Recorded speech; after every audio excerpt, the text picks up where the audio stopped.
तो भगवद गीता अध्याय 2 श्लोक संख्या 27 हमने पिछली क्लास में किया था। किसने थोड़ा सा बड़ा इसको समझने का प्रयास किया? बड़ा करना क्या समझ में है? थोड़ा इसको वॉल्यूम और इको कम कर।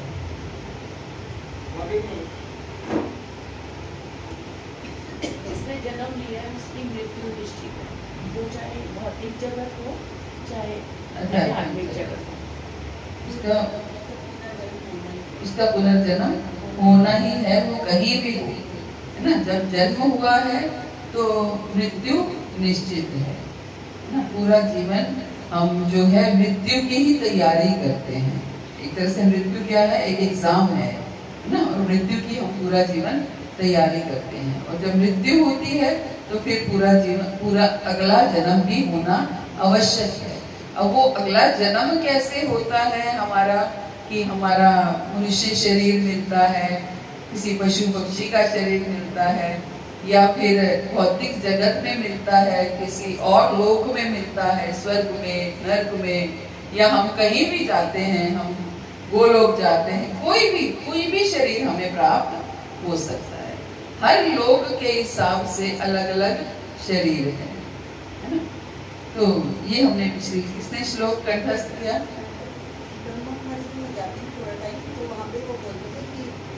जो इंसान है तो इंसान में इंसान का उनकी ये फिलॉसफी है कि जो मनुष्य बन गया वो हमेशा मनुष्य ही बनता रहेगा।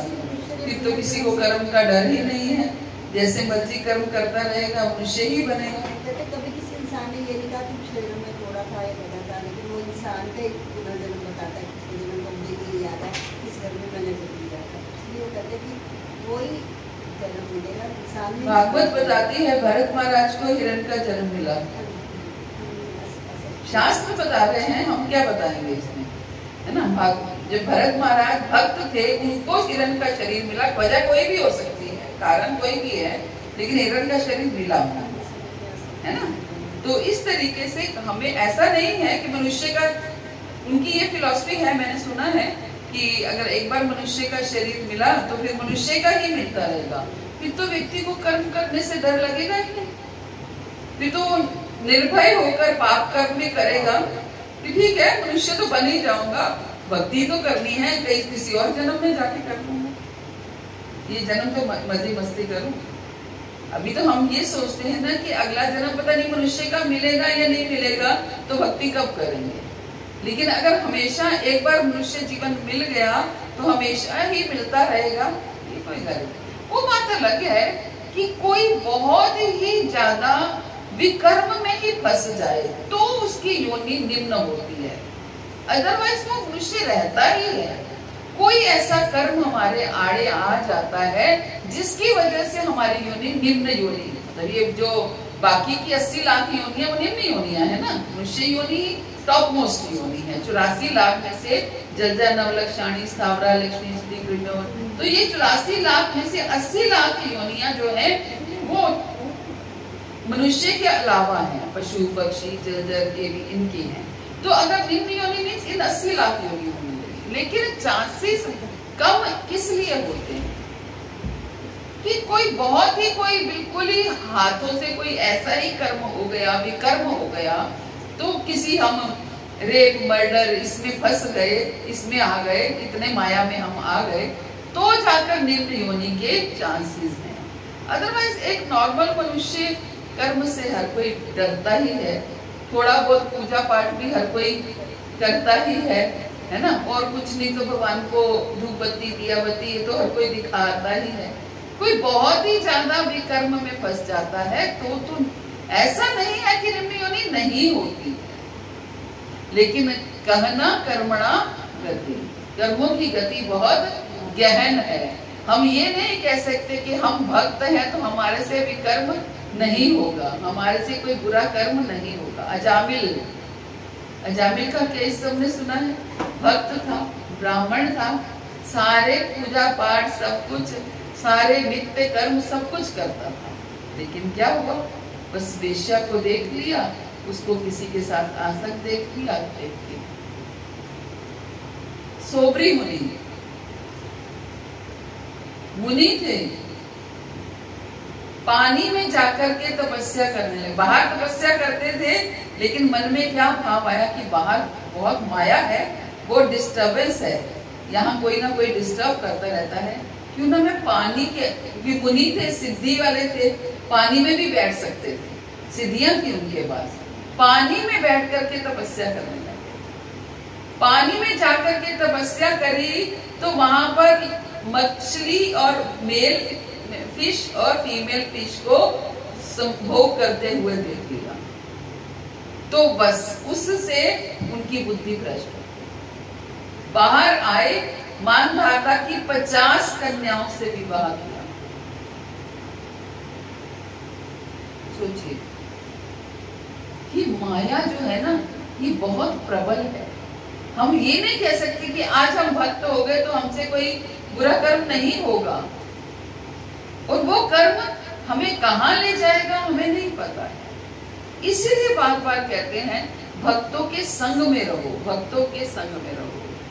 सोबरी मुनि के साथ क्या हुआ? भक्तों का संग छोड़ करके पानी में चले गए।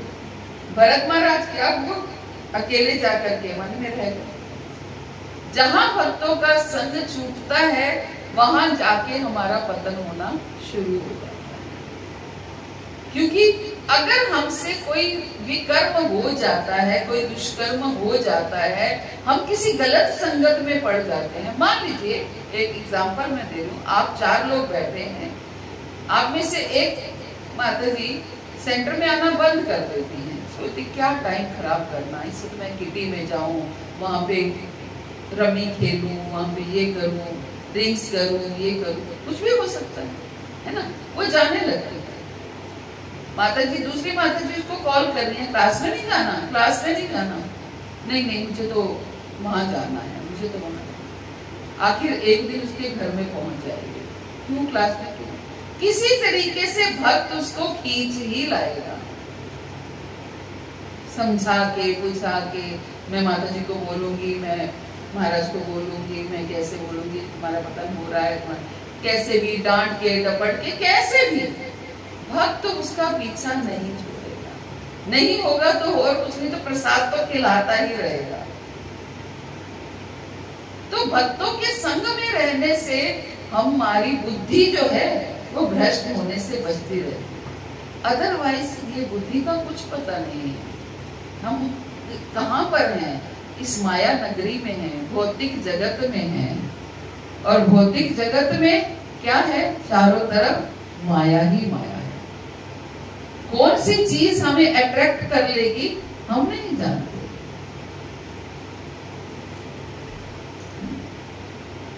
कभी कभी आप देखो, आप होर्डिंग्स, पोस्टर्स जगह जगह ऐसे हो, आप ना भी चाहो तो भी आपको देखना पड़ता है। तो क्या है? वो हमें अट्रैक्ट करती है, हम उसके चक्कर में फंस जाते हैं। तो ये बहुत कठिन है, संसार बहुत कठिन है, आसान नहीं है। भक्ति बहुत कठिन है कि आसान है? आसान है। भक्ति बहुत आसान है, लेकिन माया बहुत कठिन है। यस, माया प्रबल है। भक्ति आसान है, हमें कोई डिस्टर्ब ना करे, हम आराम से क्या है 16 माला 4 नियम करते रहें, भागवत श्रवण, भागवत पठन पाठन, कुछ नहीं है। अगर मैं तो कभी कभी सोचती हूँ, अकेले हैं तो क्या है, भूख लगे तो बना लो थोड़ा सा, ठाकुर जी को भोग लगाओ, खाओ, फिर पढ़ने बैठ जाओ, फिर सुनने बैठ जाओ, फिर कुछ भजन करने बैठ जाओ। पूरा जैसे 80 साल तक उसने अच्छे कर्म किए, लास्ट 20 साल में जैसे वो जो है गलत काम कर देता है, तो उसको अगला जन्म कैसे मिलेगा? नहीं, ऐसा नहीं है कि उसको अगला जन्म अच्छा नहीं मिले, लेकिन अगर पूरा करता तो गोलोक चला जाता। लेकिन ऐसे फिर उसको अगला जन्म अपनी भक्ति पूर्ण करने के लिए लेना ही पड़ेगा, है ना। अब ये तो गहना कर्मणा गति। अब कैसे कर्मों की उसकी कैलकुलेशन है, कैसी भक्ति की है, कितनी की है, उस हिसाब से उसको भक्तों के घर में जन्म मिलेगा या फिर उसको धनी परिवार में जन्म मिलेगा। आगे आगे हम भगवद गीता में पढ़ेंगे, साफ साफ शब्दों में प्रभुपाद बता रहे हैं कि कैसे भक्ति अधूरी रह जाती है तो हम कहाँ जन्म लेंगे। हमारे पंजाबी बाग इस्कॉन टेम्पल में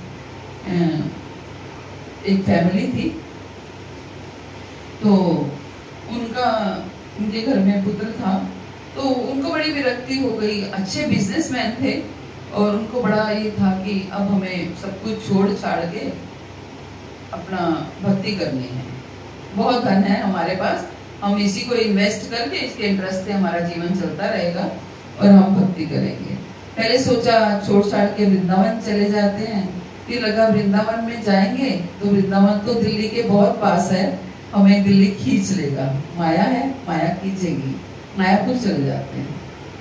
तो मायापुर गए, जब मेरे को याद है मैं जब पहली बार शायद मायापुर गई थी तो मुझे फैमिली मिली थी, तो उन्होंने मेरे को बताया कि माता जी ऐसे ऐसे। मैंने कहा आप लोग यहाँ रहते? बोले हाँ हम ऐसे ऐसे यहाँ पर मूव हुए हैं, इस वजह से ये हमारा बेटा है और ये हमें सब कुछ बताया था शुरू में, अब तो बड़ा हो गया, अब ये भूल गया, लेकिन ये शुरू में हमें बताता था कि मैं जो इस्कॉन में ये महाराज था, ये वाले महाराज था, नाम भी बताता था।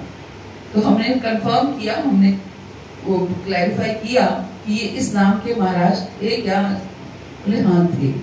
तो मेरी भक्ति थोड़ी सी अधूरी रह गई थी, बीच में ही मुझे शरीर छोड़ना पड़ा। तो अब मैं आपके घर में आया हूँ अपनी भक्ति पूर्ण करने के लिए। वो बच्चा बताता था, तो कहते जब इसने हमें बताया तो हमारे मन में ये भाव आया कि हम पहले से ही दोनों दीक्षित थे कि जब ये हमारे घर में जीवात्मा आई है तो हमें इसकी मदद करनी चाहिए।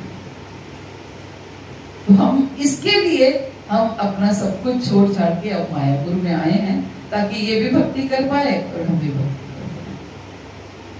तो इस तरीके, ये तो हमारे सामने देखा हुआ केस है।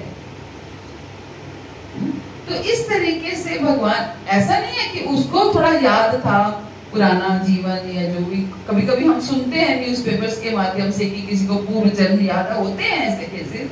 अभी उस दिन कौन रूप रानी माता जी हमारे वहां पर है, वो अपने बेटे का बता रही थी कि शुरू में वो बताता था कि ये करो वो करो, मेरा घर यहाँ पर है, मेरा घर वहां पर है। तो ऐसे केसेस होते हैं। तो इस तरीके से हमें, अगर हमारी भक्ति अधूरी रह जाती है, जैसे आप कह रहे हैं कि 80 साल तक भक्ति करी और बाद में जैसे अजामिल का केस देख लीजिए, पतन हो गया, तो ऐसा नहीं, उसके भक्ति का ही तो परिणाम था कि उसको नारायण नाम प्राप्त हो, पुत्र का नाम नारायण था और उसको विष्णु दूत लेने के लिए आए और फिर उसको लेकर भी नहीं गए, उसको फिर से चांस मिल गया, फिर से उसने भक्ति करनी शुरू। हरिद्वार में उसने अपना आश्रम बनाया और वहां जाकर के उसने पूर्ण भक्ति हुई और फिर वो गोलोक चला गया। ऐसा नहीं है, हर केस का अलग अलग, कहते हैं ना, हमारे हाथ में तो कैलकुलेशन भी नहीं है, हम कहाँ कैलकुलेशन लगा सकते हैं। हमारे अंदर कितना सामर्थ्य है कैलकुलेशन लगाने का। वो बैठे हैं सबका हिसाब किताब लगाने वाले, किसने कितनी भक्ति करी है। किसी के आगे तो आप दिखावा भी कर लेंगे, हम सब कुछ दिखाने के लिए भक्ति कंठी कर लिया, सब कुछ कर लिया, है ना। आप क्या सोचते हैं, दिखाने वाले भक्त भी हैं और बजाने वाले भक्त भी हैं और गंभीर भक्त भी हैं, हर तरह के भक्त हैं, भक्त भी हर तरह के हैं। आज अगर कभी कभी भक्तों से कभी कभी लोगों का विश्वास उठ जाता है तो उसका कारण यही है कि दिखाने वाले भी हैं, बजाने वाले भी हैं और गंभीर भी हैं। अब वो तो होता ही है, गेहूं के साथ घुन पीसी जाता है। तो इस तरीके से हम भले ही कैसे भक्ति हमारी, हम कैसे भक्त हैं, ये ठाकुर जी के अलावा कोई नहीं जानता, कोई नहीं जानता। या आप स्वयं जानते हैं या वो जानते हैं, और कोई नहीं जानता। यही चीज माता जी जो आप बता रहे हैं अभी ना, एक ग्रंथ साहब में 241 नंबर जो है सारा लिखा। तो गुरु ग्रंथ साहब कहाँ से निकले हैं बताइए? सारे उसमें राम कहाँ से? गुरु ग्रंथ साहब में किसकी वाणी है? सारी ये राम और ये कृष्ण गोपाल के नाम से कहते हैं। आरती गोपाल तेरा आरता, गोपाला तेरा आरता। मुझे याद है मैं अमृतसर गई, आपको तो मैंने एपिसोड सुनाया हुआ है। मैं अमृतसर गई, हमारे कोई रिलेटिव रहते थे और उनके फैमिली डेथ कोई हुई थी, तो हम लोग प्रोजी और मैं दोनों गए थे। और गोल्डन टेम्पल गए थे, तो चलो भी गोल्डन टेम्पल जाते हैं। वहाँ हम गए, बहुत लंबी लाइन थी दर्शन के लिए, और मन में भाव बार बार आ रहा कि मैं क्यों खड़ी हूँ इतनी लंबी लाइन में। मेरी कोई इनके साथ कोई ज्यादा मेरा कोई ना लगाव है ना प्रेम है, और मैं इतना समय क्यों लगा रही हूँ। मुझे तो मेरा तो वास्ता केवल कृष्ण से है और किसी से है नहीं। तो फिर भी मन में भाव आया कि इतने दूर आए हैं तो ठीक है, वो जाना चाहिए। तो फिर हम लाइन में लगे रहे, और जैसे ही हम वहां पर पहुंचे, जो मेन दरबार है, रात का टाइम, शाम का टाइम था, तो उस समय वो शयन आरती वगैरह होती है जैसे, तो वो हो रही थी। तो वहां पर शब्द गा रहे थे, जो जन आए तेरे द्वार, अंत गोपाल पावे। मैंने कभी नहीं सुना था उससे पहले। उसी दिन ये लाइन मैं वहां एंटर की और ये लाइन मुझे सुनाई दी कि जो जन आए तेरे द्वारे अंत गोपाल पाए।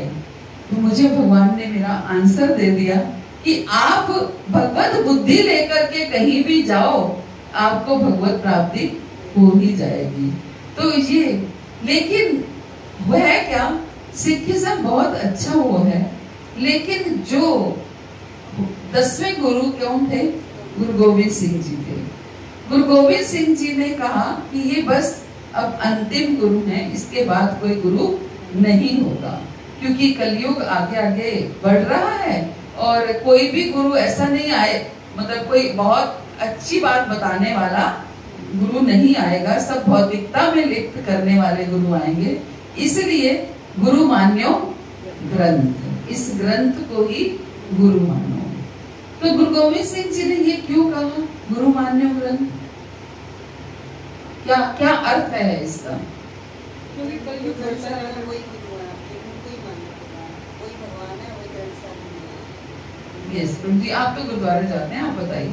यस, इसी में ही सबका निचोड़ है। किसमें? ये ग्रंथ साहब में सारा मतलब जैसे निचोड़ है कि राम को जपो, कृष्ण को जपो। यस, आपने पकड़ा है। गुरु ग्रंथ साहब की वाणी में सबका निचोड़ है, लेकिन सिख लोग गुरु ग्रंथ साहब की वाणी को नहीं समझते हैं, वो तो पुस्तक की पूजा करते हैं। आप अगर गीता को बंद करके रोज इसकी धूप बत्ती आरती बत्ती करते रहेंगे, आप क्या सीखेंगे इससे? कुछ नहीं सीख पाएंगे। आपको इसको पढ़ना पड़ेगा, समझना पड़ेगा, अपने जीवन में उतारना पड़ेगा। गुरु ग्रंथ साहब को आप रुमाले में बंद करके रोज खोलते हो, रोज उसकी वाणी पढ़ते हो, लेकिन आपने गुरु किसको बनाया है? केवल उस पुस्तक को बनाया है, उस वाणी को गुरु नहीं बनाया। ये कमी है बस। उस वाणी को अगर गुरु बनाते तो राम और कृष्ण की पूजा करते। जिन जिन सिखों ने उस वाणी को गुरु बनाया है, वो राम और कृष्ण की पूजा करते हैं।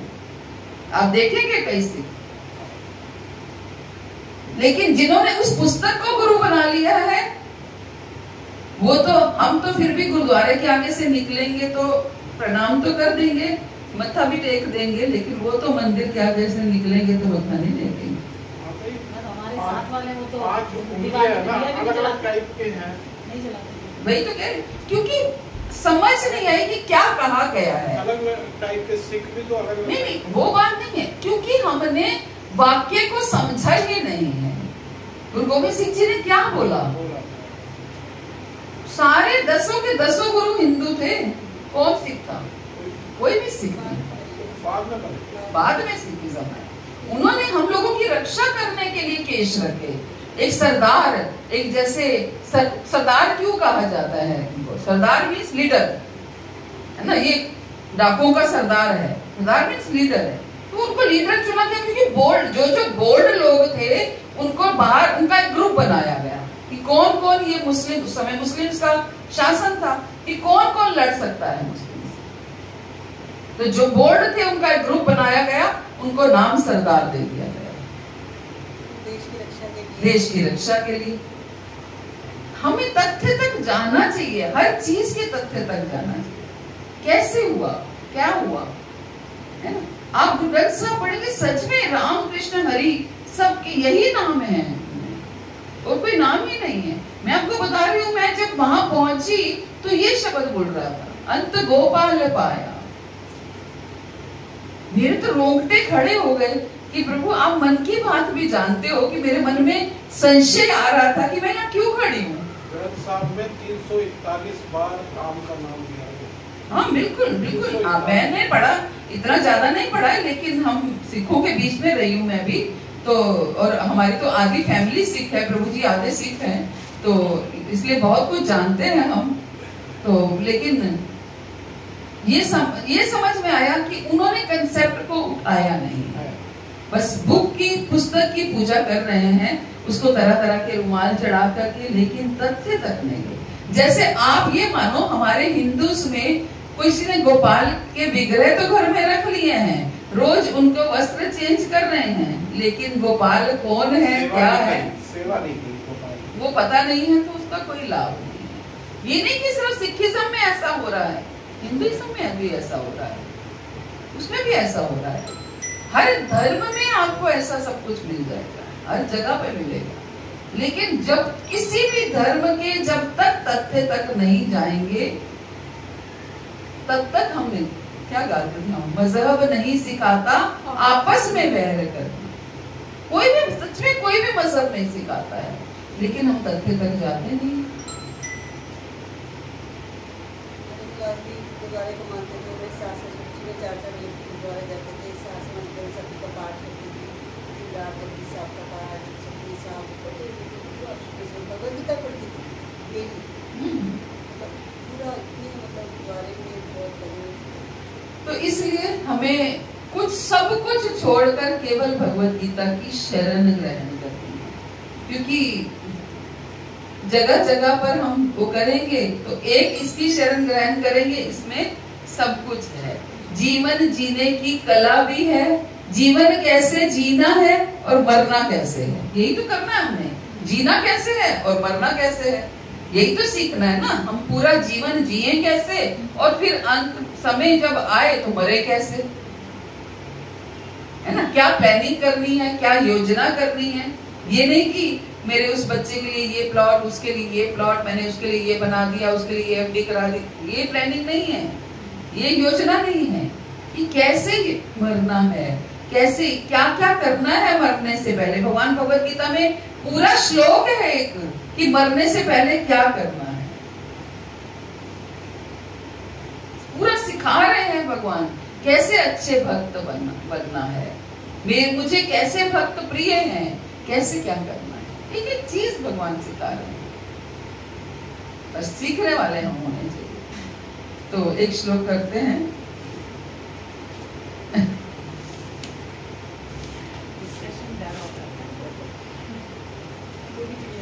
अच्छी बात है। अव्यक्तादीनि भूतानि व्यक्त मध्यानि भारता, अव्यक्त निधनानि तत्र का परिदेवना। अव्यक्तादीनि भूतानि व्यक्त मध्यानि भारता, अव्यक्त निधनानि तत्र का परिदेवना। नंबर 28 2.20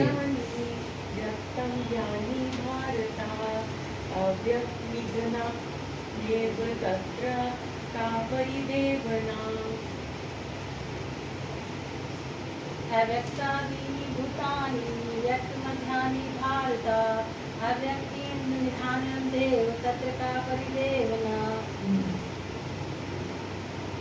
सब पंडित बन जाओगे, एक बार पढ़ना सीखोगे ना, सब पंडित बन जाओगे। कि सोचोगे हम तो कभी पढ़ते नहीं थे, ये कैसे हमें आ गए।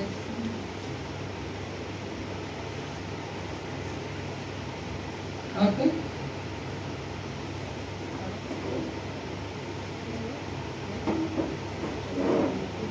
चलिए। सारे जीव प्रारंभ में अव्यक्त रहते हैं, मध्य अवस्था में व्यक्त होते हैं और विनष्ट होने पर पुनः अव्यक्त हो जाते हैं। अतः शोक करने की क्या आवश्यकता है। भगवान तरह तरह के लॉजिक्स दे करके अर्जुन को समझा रहे हैं। क्या कह रहे, पहले अर्जुन ने तरह तरह के लॉजिक्स दिए। किस लिए लॉजिक्स दिए? कि मैं युद्ध नहीं करना, क्यों नहीं करना चाहता हूं, इसलिए लॉजिक्स दिए। अब भगवान लॉजिक्स दे रहे हैं किस लिए? कि हम शरीर नहीं है, हम आत्मा है। ये समझाने के लिए कि हम आत्मा है, ये समझाने के लिए भगवान तरह तरह के एग्जाम्पल्स दे दे के समझा रहे हैं। क्या कह रहे हैं? सारे जीव प्रारंभ में अव्यक्त रहते हैं, मध्य अवस्था में व्यक्त होते हैं और विनष्ट होने पर पुनः अव्यक्त हो जाते हैं। क्या अर्थ है इसका? कि जन्म से पहले सारे जीव अव्यक्त होते हैं, मीन्स अदृश्य होते हैं। फिर जन्म होता है इस भौतिक जगत में तो व्यक्त हो जाते हैं, यहाँ पर दृश्य हो जाते हैं। शरीर की बात हो रही है। शरीर से सारे जीव जब जन्म होता है तो दिखने लगते हैं, जन्म से पहले दिखते नहीं हैं। और जन्म जब मृत्यु हो जाती है, जन्म के बाद, मृत्यु के बाद फिर से अव्यक्त हो जाते हैं, फिर से अदृश्य हो जाते हैं। तो अतः शोक करने की क्या आवश्यकता है। भगवान कहते हैं ऐसा नहीं है कि वो होते नहीं हैं। कोई व्यक्ति ट्रेन में चढ़ता है तो जब ट्रेन में बहुत लंबी जर्नी है, बैठा है सब लोगों के साथ, तो सब लोगों को साथ में होता है तो आपस में ऐसे हो जाते हैं जैसे एक परिवार हो। लेकिन ट्रेन में आने से पहले वो कहाँ था उसको पता नहीं है, और ट्रेन से उतरने के बाद वो कहाँ गया उसको पता नहीं है। लेकिन जब तक ट्रेन में था तो उसका मित्र था, उसका अपना संबंध बन गया उसके साथ। ट्रेन से पहले भी उसे पता नहीं है, ट्रेन से उतरने के बाद भी उसे पता नहीं है। इसका मतलब ये नहीं है कि ट्रेन से पहले उसका अस्तित्व था ही नहीं, या ट्रेन से उतरने के बाद उसका अस्तित्व है ही नहीं, है ना। तो ये भौतिक जगत क्या है? ट्रेन है, ट्रेन है। हर कोई इस भौतिक जगत में बैठा, इस ट्रेन में बैठा है और कोई संबंध बना लिए हैं। ये मेरी माँ है, ये मेरे पिता है, ये मेरे भाई बहन है, ये मेरे मित्र हैं, हमने संबंध बना लिए हैं। लेकिन इसका मतलब ये नहीं है कि हम इस भौतिक जगत में आने से पहले थे ही नहीं। भगवान ये समझाना चाह रहे हैं कि ये जो तुम्हारे संबंधी हैं सामने, जिन्हें तुम अपना संबंधी कह रहे हो, तुम्हारे चाचा, ताऊ, फूफा, मामा, ये क्या, ये थोड़ी कि अब तुम्हारे सामने हैं तो इससे पहले वो थे नहीं, या अगर वो युद्ध में मारे जाएंगे तो रहेंगे नहीं, तब रहेंगे। केवल इनका ये स्थूल शरीर जो है ये समाप्त हो जाएगा, जब इससे पहले भी वो अपने सूक्ष्म शरीर में थे और इसके बाद भी वो अपने सूक्ष्म शरीर में रहेंगे। केवल जो ये शरीर दिखाई दे रहा है किससे बना है? भूमि, जल, वायु, अग्नि और आकाश से बना है।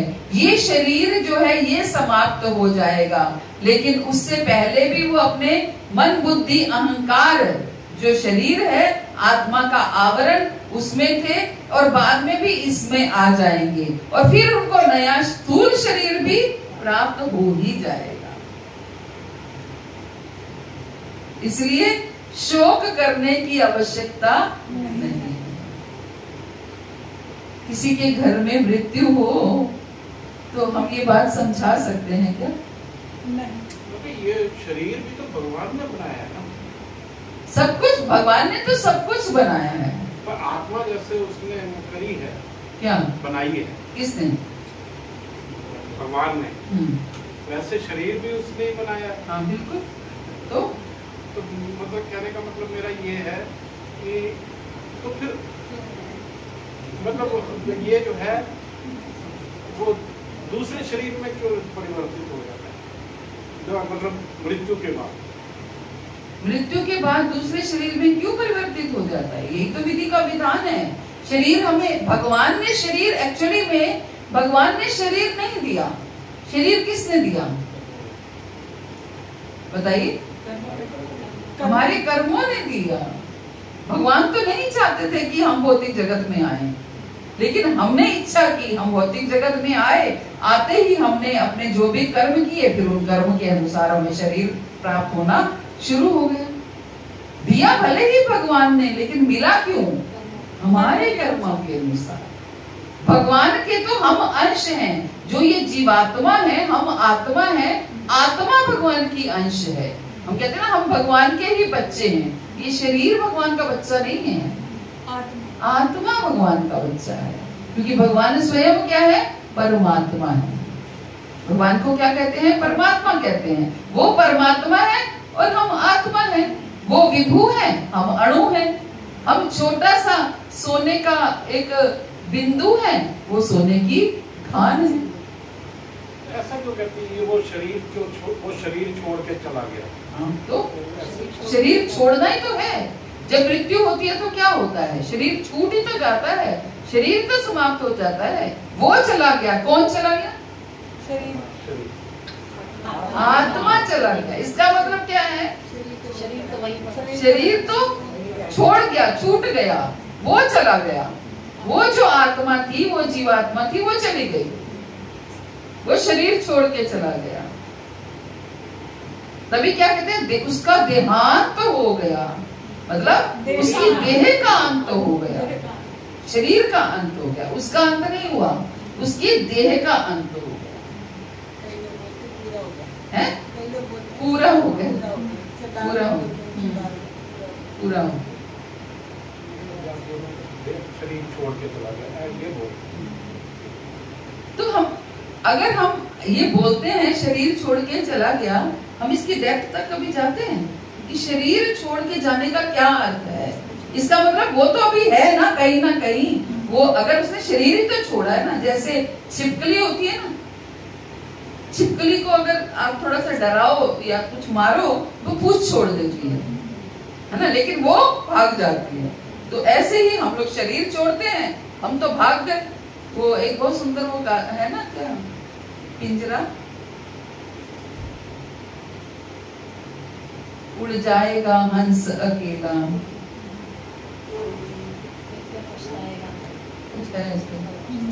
है ना। तो क्या हंस क्या है? आत्मा। वो उड़ जाता है, बीच में पता ही नहीं चलता, शरीर यहीं का यहीं छूट जाता है। तो इस बात को लेकिन हम मृत्यु के समय याद रखना है। हमें समझना है कि ये शरीर तो छूटना ही है, आफ्टर ऑल छोड़ना ही है।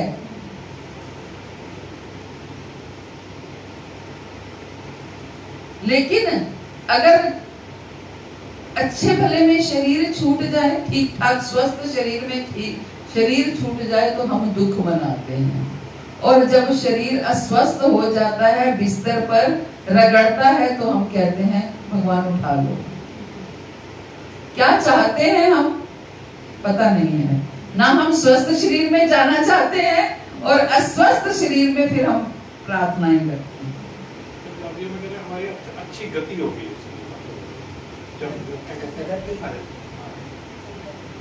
तो इस तरीके से हमें ये बातें समझनी है। क्योंकि अगर हम मुट्ठी भर भक्त अगर इस संसार में हैं, आपको क्या लगता है कितने % भक्त होंगे इस पूरे भौतिक जगत में? चलिए, भारत में होंगे 10%, 0.10%। आप दूर मत जाइए, आप अपने मोहल्ले को कैलकुलेट कर लीजिए। छोटे से छोटी ऋषि मुनि का क्या घर में कर ले, घर में तो नहीं, घर में भी कर सकते। और क्या परसेंटेज वहीं से देखो। ऋषि मुनि, कितने ऋषि मुनि हैं? कितने ऋषि मुनि हैं? और ये भी मैं आपको बता दूं, सारे ऋषि मुनि भी भक्त नहीं है। नहीं होते। सारे ऋषि मुनि भी भक्त नहीं है। ये अघोरा, ये वो कई तरह के साधु, चोर चक्के भी हैं। चलो वो हमें नहीं बोलना चाहिए, लेकिन वो भी कोई, अगर मान लो आप संसारी बातों से बचकर के साधु बने हो, renunciation should not be the means of purification, it should be the result of purification. क्या अर्थ है? renunciation means संन्यास, विरक्ति, है ना? आप संन्यास, renunciation should not be the means of purification. आप शुद्ध होना चाहते हो इसलिए आप संन्यास ले रहे हो। एक तो ये ऑप्शन है, एक ये है कि आप इतने शुद्ध हो चुके हो कि आपसे संसार छूट रहा है। तो दोनों में से कौन सा उत्तम सन्यासी है? सेकंड, कि आप इतने शुद्ध हो चुके हो कि संसार छूट रहा है। लेकिन अगर आप शुद्ध होने के लिए आपने संन्यास लिया है तो माया वहां भी है, वहां भी जरूरी नहीं है कि आप शुद्ध हो जाओगे, माया वहां भी। सोबरी मुनि का उदाहरण मैं आपको दे रही हूँ। इसलिए संसार में रहकर आप जितनी अच्छी भक्ति कर सकते हैं उतनी आप कहीं भी नहीं कर सकते, क्योंकि विरहा भाव है यहाँ पर। अगर आप भक्ति करना चाहते हैं और नहीं हो पा रही है तो आप रोएंगे भी, क्रंदन भी करेंगे, और उन आंसुओं में ठाकुर पिघल जाते हैं।